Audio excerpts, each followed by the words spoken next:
Povo de Deus, boa noite. Paz seja convosco, amém? Bendito seja o nome de nosso Senhor e Salvador Jesus Cristo.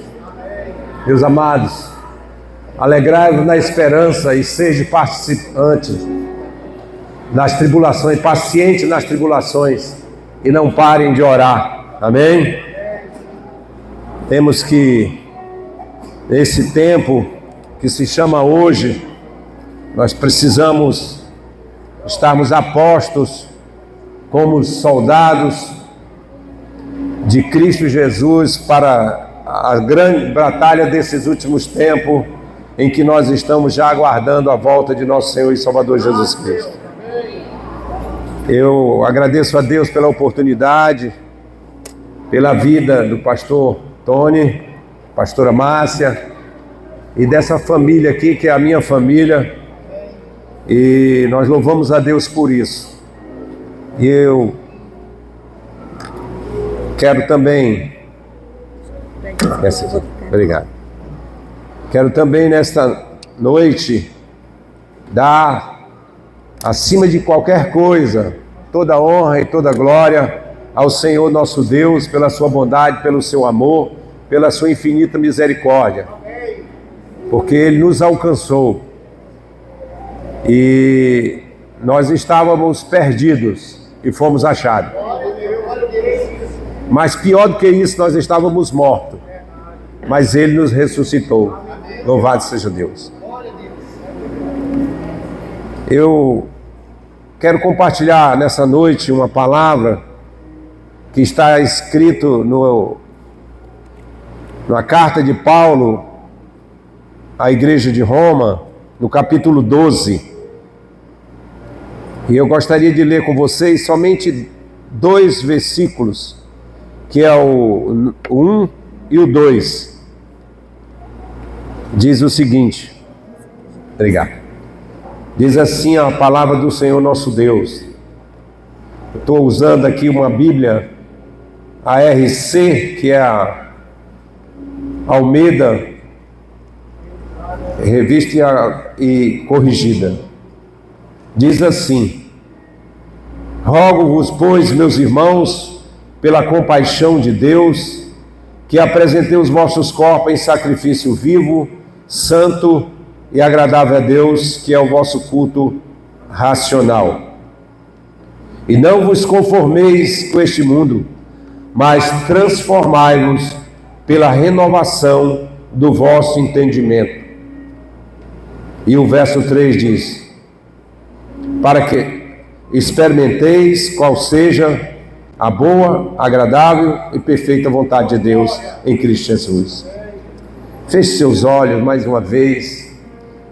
Senhor nosso Deus e nosso Pai, Senhor, não há palavra que nós possamos expressar a bem da verdade de tudo quanto Tu és digno e merecedor.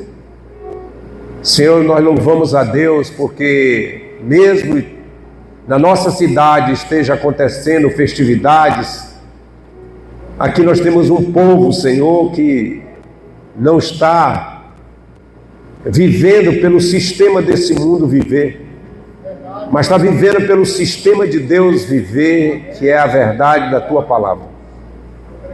Obrigado, meu Deus, pela vida de cada pessoa aqui presente, Senhor. Meu Deus, obrigado pela família de cada pessoa aqui presente. E nós, nesta noite, reunidos aqui, Senhor, cultuando a Ti, temos um entendimento que, na verdade, o Senhor não precisa de culto. Na verdade, o Senhor não precisa do louvor e da adoração. Porque não se trata, Senhor, de Ti, Senhor. Porque somos nós que necessitamos cultuar a Ti, Te louvar e Te adorar, Senhor. Senhor, somos nós que temos necessidade de ouvir a Tua voz, Senhor. Senhor, nós temos necessidade de dar ouvido à Tua voz, porque a Tua palavra é a verdade, Senhor. Senhor, e nós queremos uma mudança na nossa vida, cada dia mais, Senhor. Nós reconhecemos que grandes coisas fez o Senhor em nossa vida.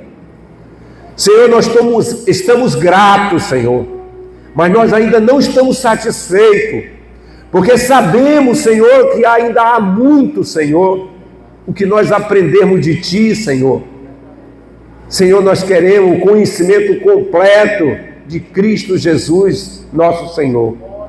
Senhor amado, nós queremos dar a Ti, Senhor, nesta noite, mais uma vez, toda a honra, toda a glória, todo o louvor e toda a adoração, pois Tu és digno, Senhor, porque somente o Senhor é digno. Nós Te louvamos, nós Te bendizemos, nós Te adoramos, Senhor.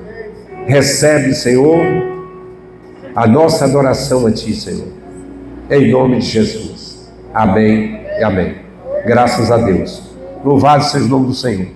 Meus irmãos, essa carta de Paulo à igreja de Roma, ele vem no capítulo anterior, capítulo 11, Paulo faz uma explanação mostrando o quanto a grandeza da misericórdia do Senhor nosso Deus. E quando ele chega no capítulo 12, ele começa então com um rogo à igreja, algo assim que em primeiro momento é difícil para nós assimilarmos e compreendermos isso, porque na verdade nós não somos acostumados, com sacrifício. A gente só é acostumado com deleite, a impressão que a gente tem é essa. Mas aqui Paulo, ele fazendo esse rogo aqui à igreja, ele passa para nós algo muito importante que nós precisamos entender, que a vida cristã é uma vida sacrificial, é uma vida que nós vivemos pela fé em nosso Senhor Jesus Cristo, mas em sacrifício vivo, santo e agradável a Deus. E é importante nós dizermos, queridos, nós frisarmos aqui, que o sacrifício do corpo, ele é necessário, não para a salvação das nossas almas, porque Cristo Jesus, Ele foi o sacrifício vivo, santo e agradável a Deus, que foi suficiente para a nossa salvação. Louvado seja Deus. Então foi o preço que Ele pagou pela nossa salvação, porque Cristo tomou o nosso lugar na cruz. Cristo não tinha pecado, Cristo não tinha culpa, mas eu tinha culpa, eu tinha pecado. E ali, Cristo sem pecado se fez pecado por nós, para que nós fôssemos tornados justiça de Deus. Assim sendo, assim como Cristo, é isso que Paulo quer passar, assim como Cristo, Ele foi um sacrifício vivo, nós também precisamos viver a nossa vida em um sacrifício vivo, santo e agradável a Deus, que é o nosso culto racional. Tudo isso porque Deus é merecedor, tudo pelo que Deus fez por nós. E eu quero só fazer um breve comentário, voltando lá para Gênesis. Por que a necessidade dessa salvação? Tudo porque, quando nós estávamos no Éden, antes da queda, nós vivíamos na comunhão plena com o Pai, e nós ali vivíamos pela natureza de Deus. Nós tínhamos em nós a natureza divina. Mas, infelizmente, o homem pecou. E aí, o salário do pecado é a morte. Mas o dom gratuito de Deus é a vida eterna, em Cristo Jesus, nosso Senhor. Então, Deus, Ele, uma vez que houve a queda, Deus então enviou o seu Filho Jesus, para que, através do seu sacrifício na cruz, nós fôssemos redimidos do nosso pecado, pelo sangue de Jesus derramado na cruz. E assim Paulo está nos orientando que, da mesma forma como foi necessário Cristo morrer na cruz para nos salvar, sendo um sacrifício vivo, santo, agradável a Deus, de cheiro suave a Deus, nós precisamos, não mais para a nossa salvação, mas para a permanência da nossa salvação. 2 Coríntios 5,17 diz assim: e é que se alguém está em Cristo, nova criatura é, as coisas velhas se passaram, eis que tudo se fez novo. Quando o homem pecou lá no Éden, ele perdeu a natureza de Deus e ele passou a ter a natureza do pecado.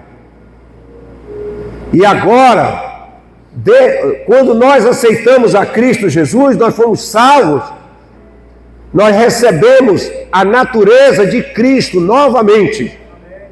Mas infelizmente, a velha natureza, a natureza humana, natural, caída, ela ainda está em nós. Isso para que você possa compreender o porquê que você tem que sacrificar o seu corpo a Deus. Porque agora nós temos que conviver com isso. Nós vivemos pela natureza de Cristo, mas nós convivemos ainda em nós a velha natureza. É por isso que acontecem determinadas coisas, que de repente a pessoa sem querer toma uma atitude. O que é aquilo? É o peso da velha criatura na vida da pessoa. Mas, queridos, igreja, o que Paulo está dizendo é que nós não podemos permitir que a velha natureza volte a reinar na nossa vida. E quem tem que tomar posição sou eu. Por isso que ele diz que é algo consciente. Eu tenho que fazer esse sacrifício consciente. E no livro de 1 Coríntios, no capítulo 9, 27, NVI, na tradução NVI, Paulo fala algo muito interessante, meus irmãos. Algo que é muito forte, que ele diz que nós temos que, versículo 27 diz assim: contudo, esmurro o meu corpo e faço dele meu escravo, para que, depois de ter pregado aos outros, eu mesmo não venha a ser desqualificado. Isso é muito forte. O que ele está dizendo? Ele está dizendo que diariamente ele se esmurra, ele luta contra aquela velha natureza que ainda está ali, está sufocada pelo Espírito, mas ela ainda está ali.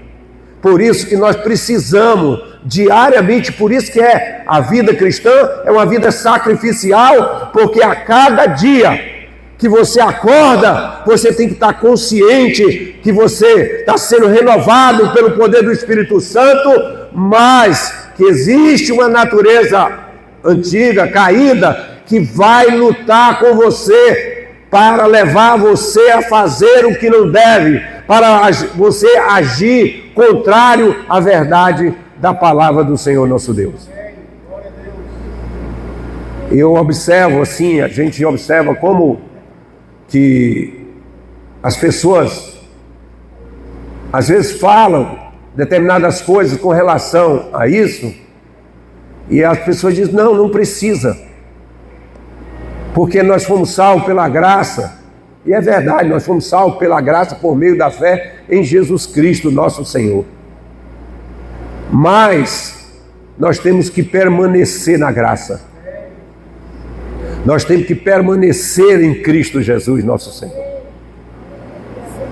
Nós não podemos, irmãos, esquecer que nosso lugar, Jesus mesmo disse: olha, eles não são daqui, eu não sou desse mundo, como vocês do mundo, vocês não são. Nós não somos daqui, nós somos estrangeiros, uma terra estranha. Como que você não tem que pagar um preço de renúncia diária o tempo todo, diário o tempo todo. A gente tem que estar ali renunciando à nossa vontade para fazermos a vontade de Deus. Louvado seja o nome do Senhor. Por quê, meus irmãos? Porque os nossos pensamentos, diz o Senhor, Isaías 55, não são, os meus pensamentos não são os vossos pensamentos. E nós precisamos, através de Cristo Jesus, alinhar a nossa vida, alinhar os nossos pensamentos pela palavra de Deus, para que nós assim estejamos, então, pensando como Deus pensa. Louvado seja o nome do Senhor. A segunda parte, o versículo número 2. O versículo número 2 tem duas palavras que nós vamos observar nessa noite. São dois verbos que é usado aqui. É o verbo conformar e o verbo transformar. Paulo diz assim: não vos conformeis com este mundo. Não se conforme com o sistema desse mundo viver.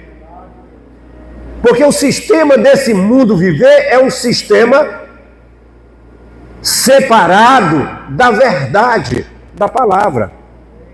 É um sistema corrompido e dirigido pelo nosso inimigo. Jesus disse: o mundo jaz no maligno. E nós então não podemos nos conformar com esse sistema para nós aplicarmos a nossa vida. Nós temos que seguir o sistema de Deus viver, que é a sua palavra. É por ela que nós temos que viver a vida. É por ela que nós temos que seguir a vida. Lá no livro de Gálatas diz assim: se vivemos no Espírito, andemos também no Espírito. Nós precisamos andar no Espírito. Louvado seja Deus. E aqui, meus amados, a gente observa em 2 Coríntios 10:5, que Paulo diz assim: levando cativo todo pensamento à obediência de Cristo Jesus. Levar todo o nosso pensamento, cativo à obediência de Cristo Jesus, nosso Salvador. Você observa que o que Paulo está dizendo, ele está dando para nós a orientação, a informação, como nós devemos fazer para a gente poder caminhar, cumprir a nossa caminhada de acordo com a vontade soberana do Senhor nosso Deus.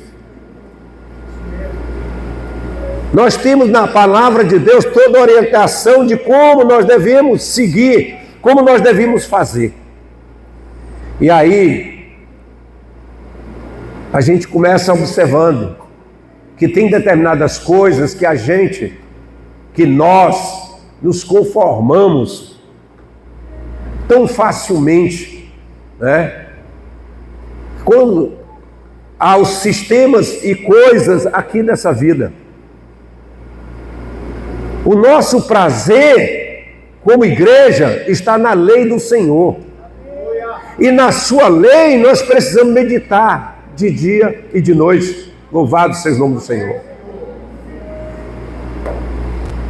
Meus irmãos, igreja, a gente observa que o tempo todo Jesus Cristo no seu ministério, ele não parou, ele não sossegou, ele não descansou. Vocês lembram daquele momento quando ele estava atravessando o mar da Galileia e juntamente com seus discípulos, a Bíblia diz que ele pegou a almofada e lá na popa do barco colocou ali aquela almofada e reclinou a sua cabeça, E ele ali adormeceu. O tempo todo Jesus estava vivendo, não somente ele morreu na cruz em sacrifício, mas ele viveu um ministério de um sacrifício diário, contínuo, onde ele, o tempo todo, ele estava orando ao Pai, se recolhia e ele ia ficar orando, tirar aquele tempo de qualidade com o Pai. Hoje, a gente observa que existe até ensinamentos hoje que eles dizem que não há mais necessidade de você fazer nada, porque a graça é tudo. É verdade que a graça foi tudo para a nossa salvação, mas a nossa vida em Cristo Jesus, ela precisa ser vivida exaustivamente na meditação da palavra, na oração, no jejum. É outra coisa que eles dizem também, que não precisa mais jejuar, não precisa mais se batizar. Então começa a dizer coisas, diz que isso tudo estava ligado à lei. Mas, irmãos, isso aí é uma obra maligna para tirar você do foco, da visão. Porque o que nós vimos Jesus fazer foi o quê? Orar, meditar, não foi? Jejuar, não foi assim? Ele ir e anunciar o Evangelho. Essa é outra coisa, que a igreja não pode parar. Eu vi a pastora anunciando aqui das atividades que vocês terão. Nós não podemos parar. Nós não podemos parar. Quando nós pregamos o Evangelho, nós estamos obedecendo a palavra e automaticamente nós estamos sendo fortalecidos para você viver a sua vida cristã. Então, outro aviso que ela deu aqui foi com relação à oração. Irmãos, nós não podemos parar de orar. Alegrai-vos na esperança, sejam pacientes na tribulação e orai sem cessar, não pare de orar. Eu sei que parece um negócio assim, diz, poxa, mas ontem eu passei o dia todo nessas atividades, orando, lendo a Bíblia e tal, e hoje de novo, sim, de novo. Ontem foi por ontem, hoje é por hoje. Louvado seja o nome do Senhor. Nós precisamos viver um dia de cada vez, e viver como fosse o último nosso dia, o nosso último dia. Porque quando você pensa, se você... Falando com uma pessoa, você diz, se você soubesse que você ia morrer amanhã, o que é que você faria? Hoje eu ia orar, jejuar, eu ia fazer, né? Eu ia tirar só para Deus. Né? Exatamente, meu irmão. Hoje é o dia. É se fortalecer no Senhor, na força do seu poder hoje. Para que a gente possa estar firme contra as astutas ciladas do maligno. E aí, quando nós vemos aqui na palavra de Deus, falando sobre a transformação, eu sempre observava isso, eu achava isso interessante, eu sentia que tinha uma responsabilidade, mais transformável, opa, quer dizer que sou eu que tenho que transformar?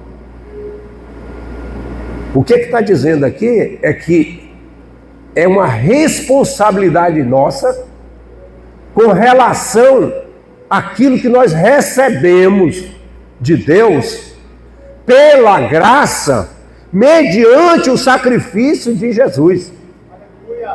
Vocês lembram aqui do dia da Santa Ceia?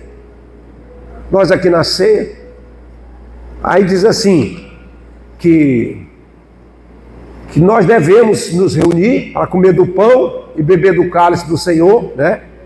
Fazendo isso em memória de mim, né? E até que o Senhor venha, né? Aí ele diz assim, nós precisamos lembrar a morte do Senhor até que Ele venha, não é assim que diz? Lembrar a morte do Senhor até que Ele venha. Aqui a gente faz uma vez por mês a Santa Ceia. Mas não é que o pastor e a pastora estão dizendo que vocês só lembrem mês a mês. Não! Isso é para nós entendermos que diariamente você esteja com responsabilidade, com a salvação que você recebeu pela graça por meio da fé do sacrifício de Jesus na cruz, mas Cristo derramou, Ele não derramou uma porção de sangue, não. Ele derramou todo o seu sangue. Ele nos remiu dos nossos pecados com o sangue dele. Foi a moeda que pagou a nossa dívida perante Deus. Foi o sangue de nosso Senhor Jesus Cristo. Então diz no texto de 1 Coríntios 11 que nós temos que lembrar a morte do Senhor. Igreja, meus irmãos, nós temos que valorizar isso, valorizar a nossa salvação. Paulo recomenda a Timóteo: olha, Timóteo, tem cuidado do teu bom depósito. Essa é tua riqueza, a tua salvação é tua riqueza. Numa canção estava dizendo de que adianta o homem ele ganhar o mundo inteiro e ele perder a sua alma. O que o Senhor está dizendo, que o nosso foco é a vida eterna. O meu foco é a vida eterna.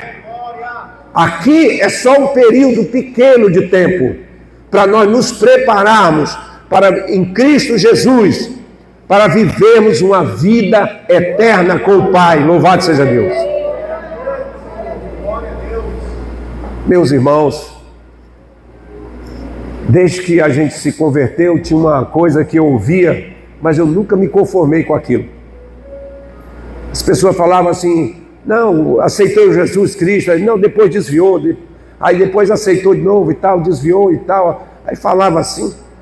E aí as pessoas muitas vezes falavam como uma coisa normal: não, a gente aceita Jesus, aí de repente a gente desvia, aí depois volta de novo e tal, uma coisa assim. Um tipo de relacionamento sem compromisso, sem responsabilidade. Igreja, Jesus se fez homem aos 12 anos de idade. 12 anos de idade. Ele se tornou homem com 12 anos de idade. Quando seus pais retornaram para casa e esqueceram dele, os pais voltaram depois de 3 dias e o encontraram no templo com os doutores da lei, e eles ensinavam e interrogavam. E aí: meu filho, nós estávamos te procurando. Por que você estava me procurando? Importa-me cuidar das coisas do meu pai. Aos 12 anos. Aos 12 anos, porque a gente se faz homem, a gente se torna homem, eu estou falando o ser humano, homem, mulher, quando a gente assume responsabilidade. Vida cristã é a maior responsabilidade que um ser humano pode ter. Nós temos que ter responsabilidade com essa salvação que eu recebi. Eu preciso guardar, proteger. Quando a gente tem algo valioso, a gente não deixa rolando em qualquer canto. Por quê? Porque está sujeito a alguém pegar e levar. Nós não podemos negligenciarmos tão grande salvação que nós recebemos pela graça por meio da fé em Jesus Cristo, pelo sacrifício de Jesus Cristo na cruz. Louvado seja Deus. Nós precisamos, irmãos, guardar o nosso bom tesouro. Nós precisamos permanecer em fé. Eu sei que todos vocês aqui já ouviram e já leram que muitos apostataram da fé. Apostatar da fé, só quem apostata da fé é quem já foi salvo. Não pode uma pessoa apostatar se ela nunca foi salva. O que significa isso? É que nós já recebemos a salvação, mas agora a responsabilidade para permanecer salvo, isso é responsabilidade minha. Eu posso fazer isso, eu e a Fátima somos um só corpo, mas eu posso fazer isso por ela? Não, não posso. Ela pode fazer por mim? Não pode. Só eu posso guardar o meu bom depósito. Só eu posso ter a responsabilidade de me manter em Cristo Jesus, pela minha fé em Jesus Cristo nosso Senhor. O Senhor diz lá em Mateus 24, ele diz assim: e aqueles que perseverarem até o fim, perseverarem em fé. Ele diz também: o meu justo viverá pela fé. Se ele recuar, a minha alma não tem prazer nele. Mas nós não somos daqueles que recuam, mas daqueles que avançam. Louvado seja Deus. Enquanto nós estávamos aqui no louvor, eu estava orando ali, vendo aqui uma igreja resistente, que está resistindo. E eu olhei e comecei a olhar as pessoas, a quantidade de pessoas que tinha aqui, e eu vendo que esses são os resistentes. São aquelas pessoas que estão perseverando na sua fé. São aquelas pessoas que estão dizendo: eu quero mais de Deus, eu quero mais de Deus, eu não estou conformado, eu quero mais do Senhor, né? E uma outra coisa que eu observei também aqui é que essa igreja aqui, todo mundo luta pela sua família. Não somente luta pelas famílias, mas em especial pela sua família. Eu vi aqui as pessoas, tenho esse testemunho que vocês têm dado, que vocês lutam pela sua família. E vocês estão certos. Porque lá em Atos, quando aquele carcereiro falou com Paulo, Silas, que eu devo fazer para ser salvo? Olha, crê no Senhor Jesus, será salvo tu e a tua casa. Ele não estava dizendo que era no pacote, a decisão é uma decisão e o pacote todo vem. Não, diz que é a partir da sua conversão. A partir da sua conversão, Deus vai salvar o restante. E todos serão salvos. Louvado seja Deus. Glória a Deus. Lá no livro de Números, no momento assim como esse que nós estamos vivendo agora, de incredulidade, de rebeldia contra Deus, mas tinha um povo que era fiel. Tinha um povo que era fiel. Josué chegou e chamou todos aqueles que eram fiel ao Senhor, toda a família dele. Disse: olha, vocês hoje vão escolher que rumo vocês vão tomar. Ele disse: porque eu já escolhi, eu já sei para onde eu vou. Ele disse assim: eu e a minha casa serviremos ao Senhor. Meu irmão, minha irmã, não aceite outra visão, outro entendimento para você, sua casa, sua família, senão esse. Eu e minha casa serviremos ao Senhor. Louvado seja Deus. Toda essa dedicação ao Senhor, toda essa determinação é para Deus, no sacrifício vivo, santo e agradável a Deus. E Deus, nesses últimos tempos, tem levantado os remanescentes. E aqui essa igreja é uma igreja remanescente, daqueles que perseveram, daqueles que vão adiante, daqueles que não estão conformados, mas que querem cada dia mais cumprir o propósito, o chamado de Deus para as suas vidas. Louvado seja Deus. Uma igreja que tem consciência que o evangelho do reino precisa ser pregado em todo mundo. E que cada alma, cada pessoa sem Cristo é um campo missionário que nós precisamos explorar. Que não para de pregar, que entendeu aquela exortação, prega o evangelho a tempo e a fora de tempo. Esse é o comando de Deus para nós, louvado seja o nome do Senhor.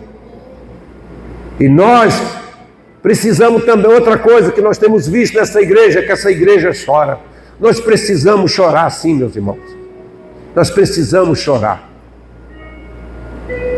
Porque lá no céu, o Senhor só enxugará dos nossos olhos as lágrimas daqueles que choraram.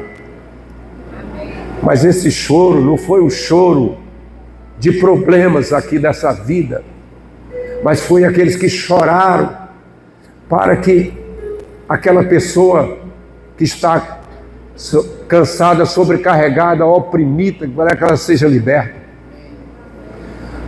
Pela libertação, pela a transformação da vida daquelas pessoas, dos lares, das casas, das famílias. Você é agente de Deus. Aonde tu chega, há uma manifestação de Deus ali naquele lugar. Por isso que você deve continuar cada vez mais meditando nas Escrituras, orando, jejuando e anunciando o Evangelho. Porque quando você faz isso, você está cumprindo esse propósito e você está chegando naqueles lares, naquelas casas, como um agente de mudança e de transformação. Todas as vezes que Deus, Ele operou grandes coisas, sempre foi usando pessoas que se dispuseram. Isso aí, meus irmãos, todos nós podemos fazer. A quem enviarei? Quem há de ir por nós? O que é que você responde? Aleluia, está fraco ainda? A quem enviarei? Quem há de ir por nós? Envia-me a mim. Louvado seja Deus. Glória a Jesus. Meus irmãos, eu quero nesse momento tirar um momento de oração com vocês. Nós vamos falar com Deus e nós vamos nos colocando, como vocês têm se colocado na brecha, vamos nos colocar na brecha daquilo que Deus quer fazer na sua vida e através da sua vida. Aleluia, Senhor. Usando você como instrumento dele. Aleluia, Senhor. Louvado seja Deus. Nós vamos orar ao Senhor e você vai dizer: Senhor, eis-me aqui, quero ser o sacrifício vivo, santo e agradável a Ti, Senhor. Assim como Jesus foi um sacrifício, Senhor, para a nossa salvação, eu quero, Senhor, meu Deus, meu Pai, fazer o sacrifício de me manter na presença do Senhor, nosso Deus. Porque a presença do Senhor é o que importa para mim, Senhor. Aleluia, Senhor. Louvado seja Deus.